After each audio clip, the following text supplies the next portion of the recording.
حضرت عثمان غنی رضی اللہ تعالیٰ عنہ، آپ کا جو لقب تھا وہ ذوالنورین تھا۔ ذوالنورین کا مطلب ہوتا ہے دو نوروں والا۔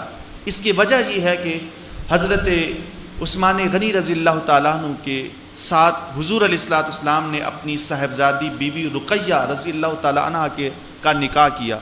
جب ان کا وصال ہو گیا تو اس کے بعد حضور علیہ الصلوۃ والسلام نے اپنی دوسری صاحبزادی سیدہ ام کلثوم رضی اللہ تعالیٰ عنہ کا نکاح کیا۔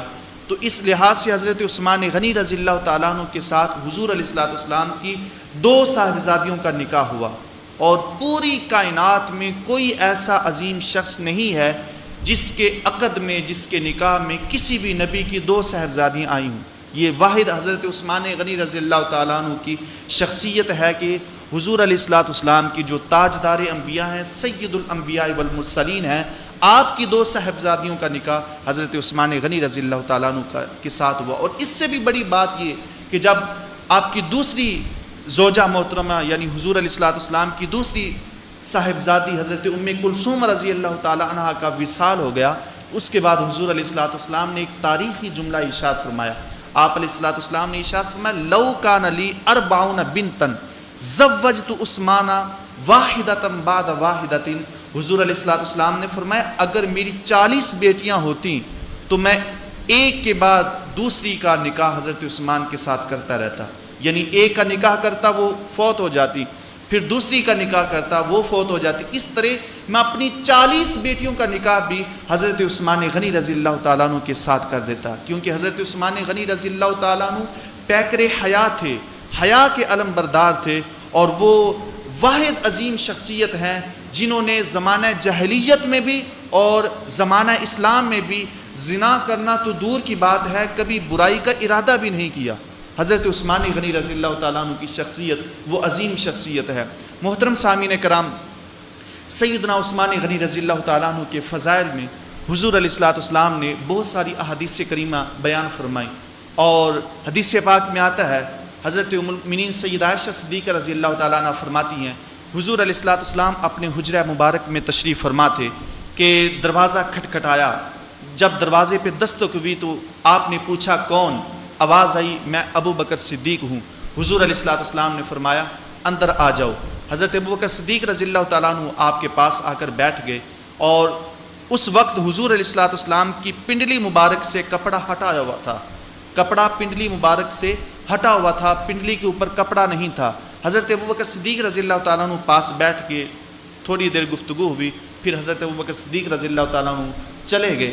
اس کے بعد دوسری بار پھر دستک ہوئی تو آپ علیہ الصلوۃ والسلام نے پوچھا کون؟ آواز آئی کہ میں عمر فاروق ہوں۔ حضور علیہ الصلوۃ والسلام نے اندر آنے کی اجازت دی۔ سیدنا عمر فاروق رضی اللہ تعالیٰ عنہ حضور علیہ الصلوۃ والسلام کے ساتھ بیٹھ گئے، اس وقت بھی آپ کی پنڈلی مبارک سے کپڑا ہٹا ہوا تھا، آپ نے اس کو درست نہ فرمایا۔ تو چند منٹ وہ بیٹھے اور وہ بھی چلے گئے۔ تھوڑی دیر گزرنے کے بعد دوبارہ جب دستک ہوئی دروازے پہ تو حضور علیہ الصلوۃ والسلام نے پوچھا کون؟ تو آواز آئی عثمان بن عفان ہوں۔ تو آپ علیہ الصلوۃ والسلام نے فرمایا 1 منٹ ٹھہرو۔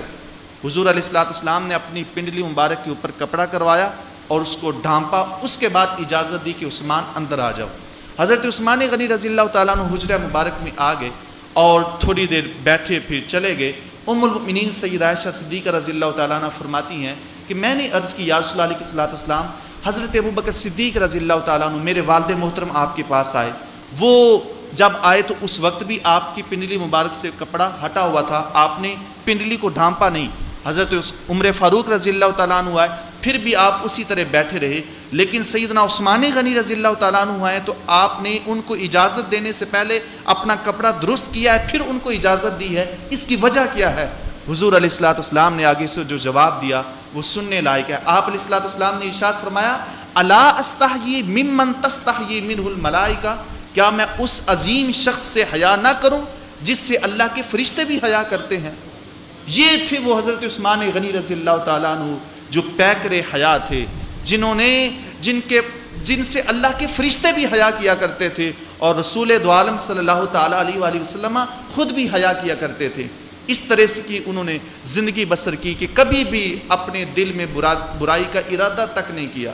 محترم سامعین کرام، حضرت عثمان غنی رضی اللہ تعالیٰ عنہ کے فضائل میں سے ایک فضیلت یہ بھی ہے، ایک شخص فوت ہوا، اس کا جنازہ حضور علیہ السلام کی بارگاہ اقدس میں پیش کیا گیا، تو آپ علیہ السلام سے عرض کیا گیا کہ یا رسول اللہ علیہ السلام اس کا جنازہ پڑھائیں، تو حضور علیہ السلام نے فرمایا میں اس کا جنازہ نہیں پڑھاؤں گا۔ صحابہ کرام علیہم رضوان محو حیرت تھے، عرض کرتے ہیں یا رسول اللہ علیہ السلام کبھی ایسا ہوا نہیں کہ آپ نے کسی کے جنازہ پڑھانے سے انکار کر دیا ہو، آج اس کے جنازہ پڑھانے سے انکار کیوں کر رہے ہیں؟ حضور علیہ السلام نے فرمایا میں اس کا جنازہ کیسے پڑھا سکتا ہوں، اس شخص کے دل میں عثمان غنی رضی اللہ تعالیٰ عنہ کا بغض تھا، میرے عثمان کا بغض جس کے دل میں ہو میں اس کا جنازہ کیسے پڑھا سکتا ہوں؟ حضرت عثمان غنی رضی اللہ تعالیٰ عنہ کا اس طرح سے حضور علیہ السلام بھی آپ کا پاس رکھا کرتے تھے، آپ کی حیا کا پاس کیا کرتے تھے۔ محترم سامعین کرام، جہاں پہ حضرت عثمان غنی رضی اللہ تعالیٰ عنہ پیکر حیا تھے، وہیں پہ ساتھ ہی میں مجسمہ جود و سخا بھی تھے۔ آپ ہر کوئی مشکل ہو، آسانی ہو، خوشحالی ہو، ہر گھڑی میں حضرت عثمان غنی رضی اللہ تعالیٰ عنہ نے جود و سخا کی برسات کی ہے، اور جب بھی اسلام پہ کوئی مشکل وقت آیا تو سیدنا عثمان غنی رضی اللہ تعالیٰ عنہ پیش رہے ہیں، اور ہر طرح کی قربانی دینے کے لیے آپ سب سے آگے رہے ہیں۔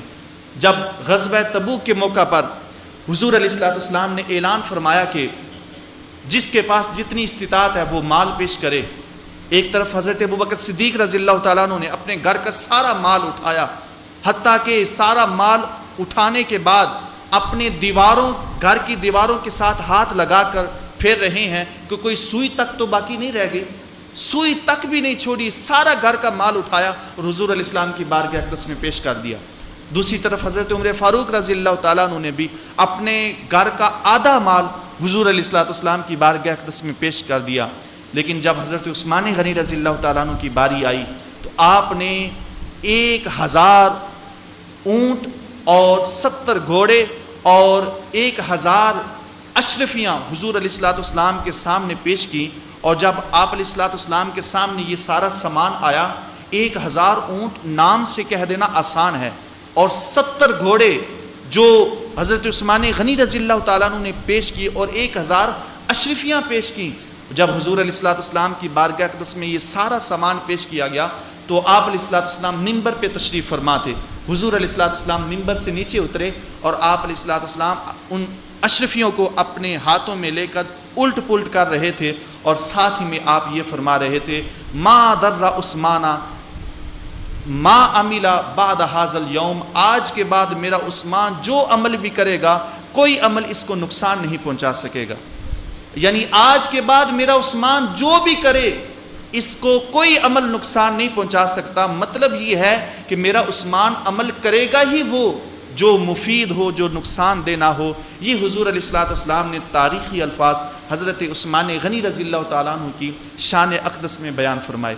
محترم سامعین کرام، اسی طرح حضرت عثمان غنی رضی اللہ تعالیٰ عنہ کا جو جود و سخا کا سمندر تھا وہ ختم نہ ہوا اور دن بدن بڑھتا گیا۔ جب حضور علیہ السلام کا وصال ہو گیا، سیدنا ابوبکر صدیق رضی اللہ تعالیٰ عنہ کا دور اقدس آیا تو لوگوں کے اوپر قحط پڑ گیا، بھوک سے بچے نڈھال تھے، ماؤں کے پستانوں میں دودھ خشک ہو گیا اور قحط کا عالم تھا، ہر طرف کھانے کے لیے کوئی چیز نہیں مل رہی تھی۔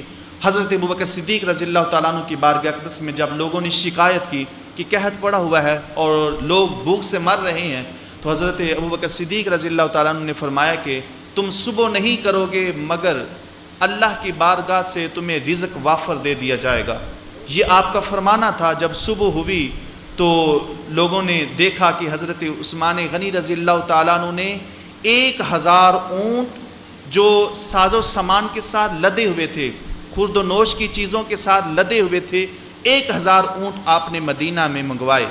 تو جب تاجروں نے، بڑے بڑے بزنس مینوں نے یہ دیکھا کہ حضرت عثمان غنی رضی اللہ تعالیٰ عنہ کے پاس اتنا مال آیا ہے، وہ چلتے ہوئے حضرت عثمان غنی رضی اللہ تعالیٰ عنہ کے پاس آئے اور آ کر کہنے لگے آپ یہ سارا سامان ہمیں بیچ دیں، ہم مدینہ والوں کے لیے، فقراء کے لیے ہم آسانی کرتے ہیں اور تھوڑی قیمت میں ہم ان کو بیچ دیتے ہیں۔ حضرت عثمان غنی رضی اللہ تعالیٰ عنہ نے فرمایا کہ اندر آ جاؤ۔ جب گھر میں ان کو داخل کیا تو آپ نے فرمایا بتاؤ اس پہ کیا تم مجھے منافع دیتے ہو؟ تو انہوں نے کہا کہ 10 پر 12 ہم منافع دیتے ہیں۔ آپ نے فرمایا مزید اس سے تھوڑا سا بڑھاؤ. وہ کہنے لگے 10 پر 14 ہم منافع دیتے ہیں. آپ نے فرمایا اس سے بھی زیادہ بڑھاؤ, اور زیادہ بڑھا سکتے ہو تو بڑھاؤ. انہوں نے کہا کہ 10 پر 15 ہم منافع دیتے ہیں, اس سے زیادہ ہم منافع نہیں دے سکتے. حضرت عثمان غنی رضی اللہ تعالیٰ عنہ نے فرمایا کہ میں جس کے ساتھ یہ سودا کر رہا ہوں وہ مجھے اس سے بھی کئی گنا بڑھا کر, تم تو مجھے 10 پر 15% زیادہ منافع دے رہے ہو, میں جس کے ساتھ سودا کر رہا ہوں وہ مجھے 700 گنا زیادہ اس پہ نفع دے رہا ہے, میں اس کے ساتھ سودا کیوں نہ کروں. لوگ بڑے حیران ہوئے, کہنے لگے کہ یہ کیسے ہو سکتا ہے, ہم سے بڑا بزنس مین مدینہ منورہ میں کون ہے جو آپ کو اتنا بڑا نفع دے. حضرت عثمان غنی رضی اللہ تعالیٰ عنہ نے فرمایا کوئی تو ہے جو مجھے اس سے بھی زیادہ نفع دے رہا ہے. لوگ اب کشمکش میں ہیں کہ دیکھتے ہیں کہ کون اتنا زیادہ نفع کے ساتھ اس سے سامان خریدتا ہے. حضرت عثمان غنی رضی اللہ تعالیٰ عنہ صبح اٹھے, بلکہ رات کے اندھیرے کے وقت آپ اٹھے اور آپ نے وہ سارا سامان لیا اور مدینہ کے فقراء میں جا کے تقسیم کر دیا.